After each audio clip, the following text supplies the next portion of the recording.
Uniti si è conclusa la 2 giorni veneziana con i ministri dell'interno del Mediterraneo. Chiesto all'Europa di estendere i flussi, il patto di solidarietà applicato ai profughi ucraini.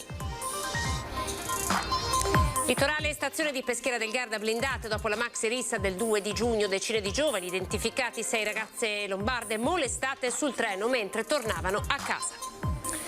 Polemica sull'abbigliamento a scuola dopo lo sciopero degli studenti del Fogazzaro contro la preside a favore del codice di abbigliamento a scuola. L'assessore regionale all'istruzione Elena Donazzano tenta di investire un carabiniere dopo aver minacciato la moglie. 66enne arrestato a Cadoneghi. I militari sparano alle ruote dell'auto per fermare la fuga. Dalle spiagge alle città d'arte, gran pienone di turisti in tutte le località di villeggiatura della regione, alberghi sold out a Venezia e Treviso. Un contributo economico una tantum di 400 euro per ogni figlio nato o adottato. Il comune di Montegrotto Terme attiva il bonus nascite per aiutare le famiglie.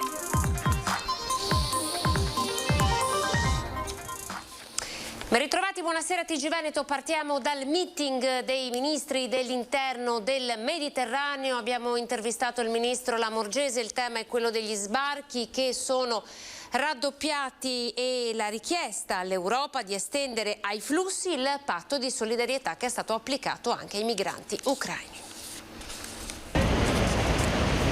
Ha evidenziato unione e compattezza il vertice del Med 5 svoltosi venerdì e sabato a Venezia, presieduto dal ministro dell'interno Luciana Lamorgese, cui hanno preso parte i ministri dell'interno di Spagna, Grecia, Malta e Cipro. L'incontro segue quelli di Atene e Malaga e ha visto anche la partecipazione in videoconferenza del ministro dell'interno francese in qualità di rappresentante del paese che sta svolgendo attualmente le funzioni di presidente di turno del Consiglio dell'Unione Europea. Abbiamo avuto dalla nostra anche l'impegno della presidenza francese e le rassicurazioni della prossima presidenza ceca nel portare avanti 2 principi che per noi sono fondamentali. La responsabilità sì, ma che deve essere vista insieme ai principi di solidarietà.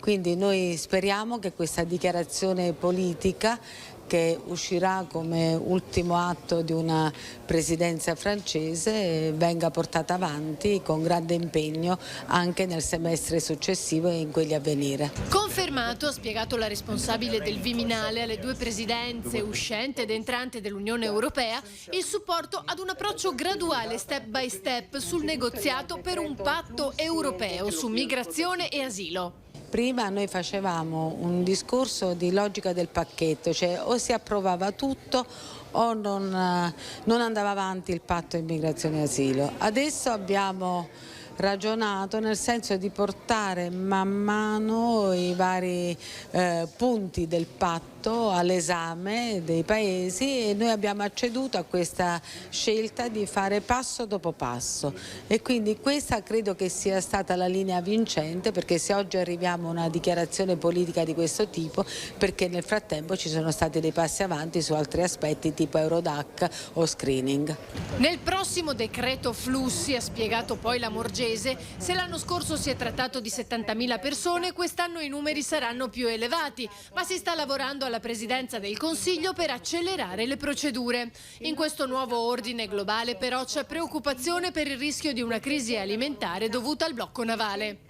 E noi speriamo che tutto l'impegno che i vari leader europei, ad iniziare dal nostro Presidente Draghi, dall'ONU, possano man mano e in tempi rapidi sbloccare un canale nel Mar Nero che possa consentire alle navi con il grano e il cereale ucraino di arrivare in quei paesi terzi che ne hanno assoluta necessità. Peschiera del Garda ci sono i primi ragazzini identificati dopo la maxi rissa del 2 giugno e poi per l'allarme che una nuova rissa potesse essere organizzata e convocata proprio per la giornata di oggi, forze dell'ordine schierate in stazione. Il clan sui social annuncia un nuovo raduno per oggi o domani. Polizia e carabinieri blindano Peschiera del Garda dalla stazione alle rive del lago. La decisione è stata presa dal prefetto di Verona dopo la maxi rissa del 2 giugno con centinaia di ragazzini che si sono dati appuntamento via social con il chiaro intento di creare problemi. Giovanissimi scalmanati che hanno preso d'assalto il lido, salendo sulle auto, sul trenino turistico, scagliandosi sui plateatici, tutto a beneficio dei cellulari con i video subito postati sui social. Decine i ragazzi identificati dalle forze dell'ordine provengono dal Veronese ma anche da altre province del Veneto e della Lombardia, e 6 ragazze lombarde hanno raccontato di essere state molestate sul treno che da Peschiera le stava riportando a casa a Milano dopo la giornata trascorsa a Gardaland. Su quello stesso treno pare fossero saliti dei giovani ubriachi che prima avevano preso parte alla rissa. Per tutto il fine settimana è in vigore l'ordinanza sindacale che vieta di portare in spiaggia alcolici, bottiglie di vetro e anche casse per ascoltare musica. Dure le parole del presidente Zaia. Continuiamo la nostra battaglia quotidiana per una libertà non solo individuale ma sociale. Pensare che delle ragazze vengano importunate, molestate o che siano oggetto di aggressione nei nostri territori non esiste. Il mio appello, conclude Zaia, è che ci sia tolleranza zero e che le forze dell'ordine ci mettano il massimo impegno per trovare i responsabili. Continua la polemica sull'abbigliamento a scuola che ieri ha portato centinaia di studenti del Fogazzaro. Siamo nel Vicentino a scioperare. Sul tema oggi è intervenuto l'assessore all'istruzione veneto Elena Donazzan. Abbigliamento a scuola ed è polemica. È l'assessore regionale all'istruzione Elena Donazzan a condividere la posizione della dirigente scolastica dell'Istituto Fogazzaro, Maria Rosa Puleo, sulla necessità di un abbigliamento consono per entrare in aula. Dirigente al centro della bufera, scatenata dagli studenti che ieri hanno scioperato perché a loro detta colpevole di aver usato frasi troppo forti nel riprendere le studentesse di una classe terza per il loro abbigliamento giudicato poco idoneo. Io ho difeso la preside come ho difeso altri dirigenti scolastici che hanno preso la stessa posizione e credo che ce ne sia più di uno oggi. Segno questo che sta diventando un problema. È un problema proprio quello dell'atteggiamento con cui si va a scuola, e atteggiamento significa anche modo di abbigliarsi. Un tema caldo, quello del decoro, che passa anche attraverso regole, ribadisce l'assessore che si interroga sul concetto stesso di libertà spesso assolutizzato. La scuola è un'istituzione e credo che avere delle regole anche nell'abbigliamento sia molto giusto. Rimettere la scuola al centro, il principio ribadito come luogo di educazione a tutto tondo, abbigliamento compreso. Un luogo dell'educazione dove si imparano le regole, questo è la scuola, no? Si imparano le regole della vita sociale, si inizia tra pari a muoversi con il rispetto dovuto a chi sta apprendendo, anche nella dialettica tra studente e docente, che resta l'autorità, non può essere contestato su tutto. Intanto gli studenti medi di Vicenza rimarcano la gravità dell'episodio, a loro dire vergognoso, e l'ufficio scolastico regionale ha avviato delle verifiche per fare chiarezza sul caso. Andiamo a Cadone, che siamo in provincia di Padova. Tenta di investire un carabiniere dopo aver minacciato la moglie. Una 66enne è stato arrestato. Militari sparano alle ruote dell'auto per fermare la sua fuga. Prima ha minacciato al telefono la moglie mentre la donna era dai carabinieri per denunciarlo per maltrattamenti. Poi, intercettato dai militari proprio fuori dalla caserma di Cadoneghe, ha iniziato una fuga roccambolesca in auto tentando di investire un carabiniere. Un 66enne di Cadoneghe è stato arrestato questa mattina per resistenza pubblico ufficiale. Il carabiniere, per tentare di fermare la fuga in auto dell'uomo, ha esploso 2 colpi di pistola ai pneumatici, fermando così la folle corsa. I fatti sono avvenuti questa mattina intorno alle 10:30 a Cadoneghe. L'uomo si stava separando dalla moglie, l'ha minacciata al telefono urlandole ogni tipo di insulto mentre lei era dai carabinieri proprio per denunciare le sue vessazioni. Lui l'aspettava all'esterno della caserma in auto. Alla vista dei carabinieri che lo volevano identificare è scappato a folle velocità. L'inseguimento tra Cadoneghe e Vigo d'Arzere. Raggiunto in una strada isolata lontana dal centro abitato, il 66enne ha tentato di investire uno dei militari. Il pneumatico gli ha scacciato un piede. Il carabiniere ha sparato così 2 colpi di pistola alle gomme dell'auto, mettendo fine alla corsa. Il 66enne, raggiunto a piedi dopo una breve colluttazione, è stato arrestato. Boom di turisti. Il weekend di Pentecoste e queste giornate di inizio giugno stanno riportando in città i turisti, così la pandemia sembra un lontano ricordo. Vediamo. Il turismo a Venezia torna ai livelli pre-Covid con numeri da capogiro. La città è presa d'assalto in questi giorni di giugno, pienone negli hotel. Tra Cagli e Campielli sono tornati a vedersi il turismo americano, quello europeo, oltre naturalmente agli ospiti italiani. Un bel segnale di ripresa per la città che lancia ottime prospettive interessanti anche per l'estate e i prossimi mesi. Arriva in Laguna un turismo culturale. Grande ripresa nel settore turistico, grande ripresa in tutta Italia, però le città d'arte hanno finalmente dopo tanto tempo trovato una loro soddisfazione. Chi ha sofferto di più durante questi 2 anni di pandemia sono state le città d'arte. Spiaggia, montagna, terme hanno avuto dei periodi in cui si poteva praticare il turismo, c'erano turisti italiani, ma le città d'arte vivono di turismo extraeuropeo. Solo il 10% dei turisti che vengono a Venezia sono italiani e quindi si è sofferto veramente le imprese hanno sofferto in maniera veramente fortissima. La svolta a Pasqua. Da Pasqua ad oggi c'è stata una notevole frequenza di turisti extraeuropei, è ripreso il turismo americano, è ripreso il turismo culturale, il turismo migliore, quello più alto spendente tra le altre cose, e quindi possiamo dire che tutto torna come prima. Gli albergatori però esortano a non abbassare la guardia, la crisi, dicono, non è finita. Durante la pandemia dovevamo iniziare a programmare un turismo diverso perché i problemi dell'overtourism riappaiono in questi giorni. Sotto questo aspetto l'amministrazione comunale però si sta dando da fare, il progetto della prenotazione va avanti, magari non sarà pronto per l'estate ma sicuramente per l'inverno. E sold out è stato registrato, pensate, anche a Treviso per questo ponte, ovviamente grande soddisfazione da parte del sindaco Mario Conte. Austria. How many days you stay here? 3 days. It's beautiful Treviso? Yes. Yeah. Very beautiful. Bellissima, una bellissima città. Dall'estero e dall'Italia è boom di turisti a Treviso come non si vedeva da anni, pure prima del Covid. Per il ponte del 2 giugno tutto esaurito, in città non si trova un posto letto, sold out nelle strutture ricettive. Il sold out per le nostre strutture ricettive è una grande soddisfazione, grazie alle grandi mostre, grazie alle manifestazioni enogastronomiche, grazie alle manifestazioni sportive di altissimo livello. Un'affluenza record cominciata già la scorsa settimana con il Giro d'Italia e poi proseguita. Le attrattive non mancano. I turisti in arrivo nella Marca per rimanerci più giorni sono per lo più stranieri, non mancano però i visitatori italiani. Abbiamo soprattutto riscontrato un gran numero di spagnoli, tedeschi, francesi e anche occasionalmente qualche inglese. Da Piazza dei Signori ai Buranelli alle colline patrimonio UNESCO, l'immagine che Treviso e il suo territorio hanno costruito in questi anni stanno portando i primi risultati. Newcastle in Inghilterra, nel nord-est Inghilterra, vicino alla Scozia.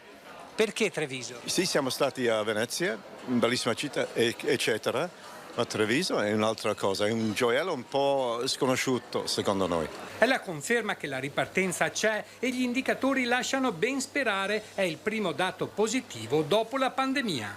Certo, questo momento è veramente un momento ottimo, diciamo che stiamo tornando vicino alla normalità, no? Se ancora di normalità, perché problematiche ce ne sono ancora. Dopo le chiusure torna la voglia di viaggiare e di visitare soprattutto città di media e piccola dimensione. Diciamo un attimino più in periferia, quelle di provincia, e Treviso in questo settore sicuramente fa da regina. E in futuro?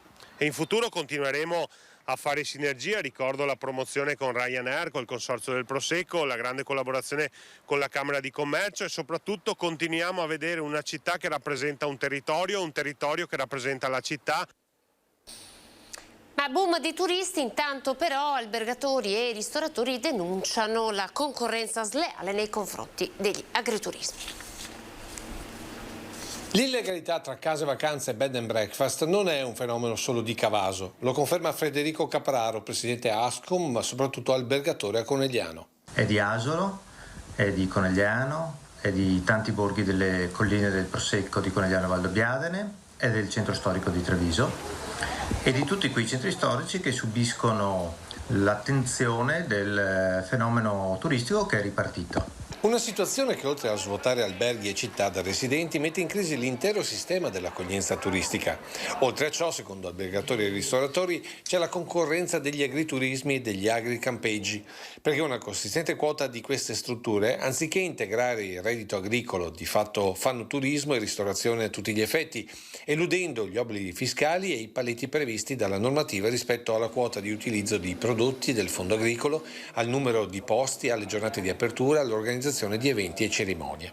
Un mercato parallelo che fattura milioni di euro e che altera gli equilibri di un comparto che sta per ripartire dopo la pandemia. Di fronte a questo fenomeno di gestirlo, non certo di subirlo, di controllarlo, quindi di verificare ciò che avviene, non solo da un punto di vista amministrativo, da un rispetto delle regole, da un rispetto dei contratti di lavoro, da un rispetto soprattutto dei servizi che devono essere garantiti al turista anche in termini di sicurezza. Agriturismi che dal canto loro prima rifiutano il termine concorrenza sleale, poi chiamano in causa la regione. Noi non ci siamo mai permessi di andare dai ristoratori a dirgli quante giornate devono lavorare o quanti coperti devono fare. Non si parla di concorrenza sleale, tanto che abbiamo un regolamento e sono proprio i ristoratori che sono all'interno della quarta commissione che ci fa il regolamento agli agrituristi. Abbiamo piccole realtà, vogliamo rimanere piccoli, però avere almeno la possibilità di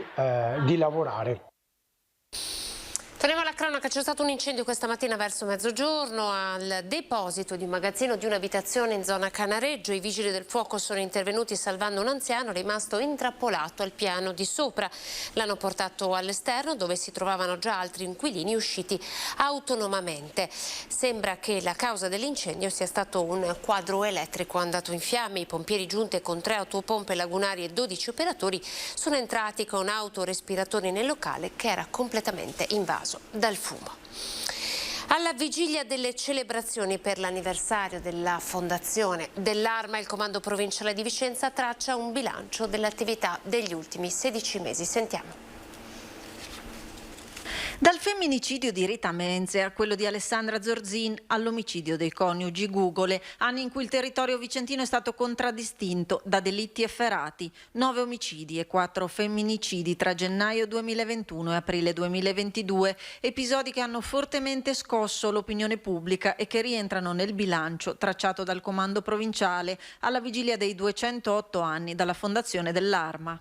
Ci sono stati 9 omicidi in questo anno e mezzo, di cui 4 femminicidi, i cui autori sono stati tutti assicurati alla giustizia, quindi sottolineo questo dato che è assolutamente importante.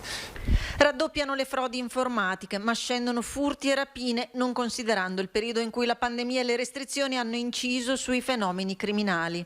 C'è stato un aumento sensibile dell'e-commerce e quindi chiaramente sono aumentate alcune truffe online, ma devo dire anche l'azione di contrasto è stata particolarmente efficace perché abbiamo proceduto per 800 denunce su questa tipologia di reato, mentre il dato sicuramente positivo è la diminuzione globale del numero complessivo dei furti.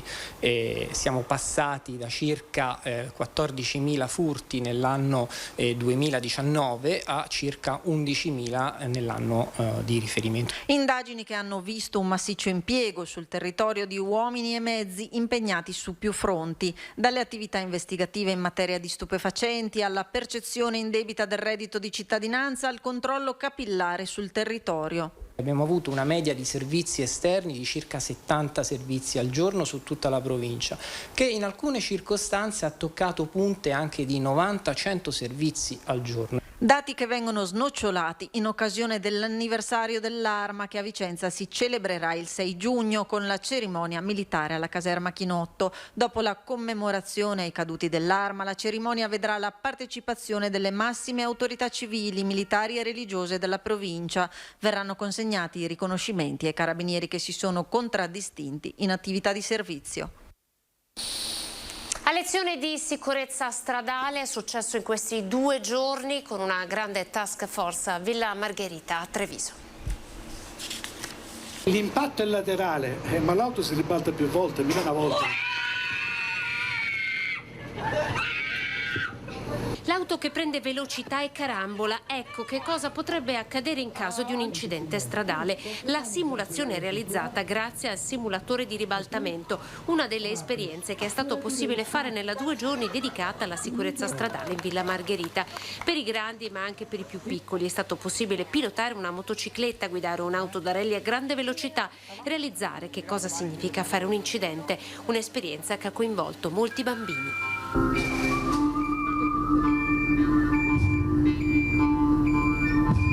Una cosa spettacolare, sono molto importanti per la sensibilizzazione già da piccoli del muoversi per la città, per le strade in maniera consapevole e anche attenta a quelli che sono i pericoli potenziali. Siamo convinte con le mamme che possano servire queste iniziative per la sicurezza dei bambini, perché imparino ad andare in strada in sicurezza. Famiglie e studenti, un'opportunità unica, un'iniziativa fortemente voluta da ACI e Villa Margherita Inclusiva, progetto dell'Associazione Veneti Schiacciati dalla Crisi, che ha messo insieme diversi attori con l'intenzione di aumentare la consapevolezza dell'importanza di viaggiare sicuri per se stessi e per gli altri. Il messaggio importante è il rispetto della persona, di se stessi e della persona quando si esce da casa, indipendentemente che tu sia un pedone, un ciclista, un motociclista, un automobilista. È inutile di parlare di strade sicure se poi ognuno si fa le regole che vuole il mattino quando esce di casa.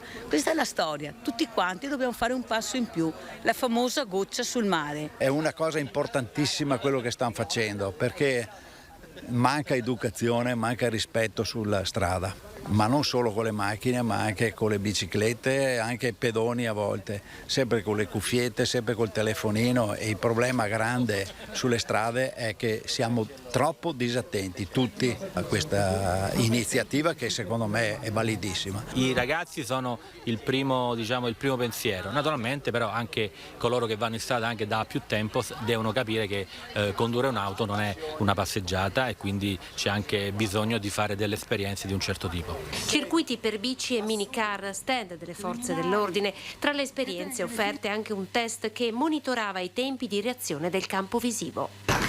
È finita, hai visto che ce l'hai fatta?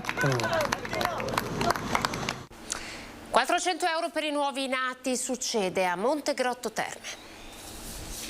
Un contributo economico, una tantum di 400 euro per ogni figlio nato o adottato. Il comune di Montegrotto Terme dà il via libera ad un progetto che il sindaco Riccardo Mortandello aveva fortemente voluto e promesso l'anno scorso durante la campagna elettorale. Arriva il bonus nascita, una scelta politica per favorire la natalità in un momento in cui in Italia il numero delle persone decedute supera quello dei nuovi nati. Solo nell'ultimo anno 400.000 italiani non ci sono più, perché appunto i morti sono stati superiori alle nascite. Bisogna far fronte, lo Stato già sta dando degli aiuti con vari incentivi, quindi come amministrazione comunale vogliamo dare un segno tangibile, perché bisogna mettere nelle condizioni soprattutto le donne di poter avere figli e di continuare a mantenere una vita lavorativa che poi è propedeutica a uno sviluppo della società. Il Consiglio Comunale di Montegrotto Terme ha approvato all'unanimità la proposta per l'erogazione di un bonus nascite di 400 euro, unico limite un ISEE familiare non superiore a 35.000 euro. Abbiamo deciso di tenere la maglia più larga possibile per dare un po' a tutti questo contributo, quindi facciamo in modo che pur presentando il reddito ISEE possano essere aiutate tutte le famiglie. Abbiamo messo un'asticella molto alta. Per poter accedere al bonus nascita, il regolamento approvato prevede che almeno uno dei due genitori e il bambino siano iscritti all'anagrafe al momento della nascita e della data di presentazione della domanda. La domanda deve essere fatta entro 3 mesi dalla nascita e per i bambini nati nel 2022, prima dell'entrata in vigore del regolamento, la domanda deve essere presentata entro il 31 agosto. Calcio, la partita contro il Palermo. Per questa occasione, domani domenica, è stata ampliata la capienza dello stadio Euganeo. La conferma è arrivata nella serata di ieri. C'è il via libera all'ampliamento della capienza dello stadio Euganeo per la partita di andata della finale di play-off tra Padova e Palermo, che si giocherà domenica 5 giugno alle 21. Da questa mattina sono in vendita altri 2.265 biglietti del settore gradinata est. I ticket disponibili online e in alcuni punti vendita della città saranno acquistabili solo da persone residenti nelle province di Padova, Vicenza e Venezia, per evitare che potessero essere accaparrati da qualche tifoso del Palermo. La Commissione Provinciale di Vigilanza ha dato il via libera alla deroga per ampliare la capienza fino a 13.748 posti. I primi 11.483 biglietti erano stati bruciati in poche ore mercoledì mattina. 3.000 saranno i tifosi palermitani in curva nord, riservata agli ospiti. La squadra biancoscudata intanto, carica dell'affetto della sua città, si sta preparando. Abbiamo giocatori validi, anche le riserve sono pronte, abbiamo visto che anche chi non aveva giocato nei mesi scorsi sta cercando di dare il massimo, sono tutti quanti pronti per poter dimostrare le proprie qualità e penso che l'occasione come una finale sia la migliore per poter avere i risultati. Per la partita di ritorno che si giocherà a Palermo il prossimo 12 giugno invece ci si affida anche al Santo. Sant'Antonio per noi padovani penso sia un punto di riferimento che va oltre tutte le questioni locali ed è storicamente il punto di riferimento. Penso che un occhio ce lo stia dando. Questo era il nostro ultimo servizio, grazie per essere stati in nostra compagnia. Tra poco TG Venezia, arrivederci.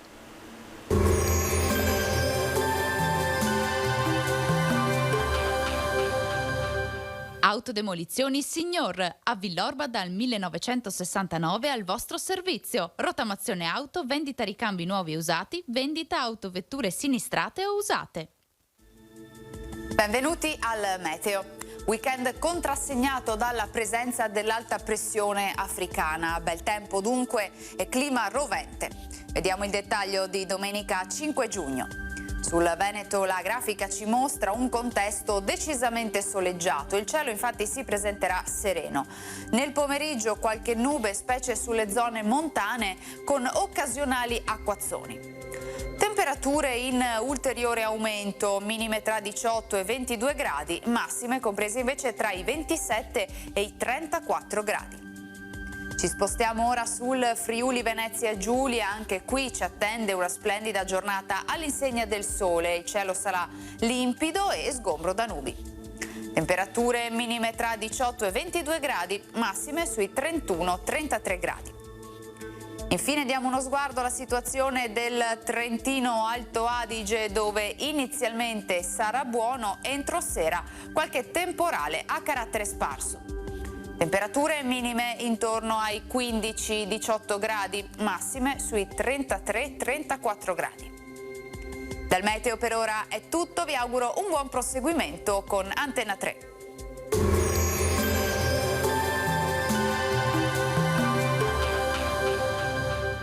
Autodemolizioni Signor, a Villorba dal 1969 al vostro servizio. Rottamazione auto, vendita ricambi nuovi e usati, vendita autovetture sinistrate o usate.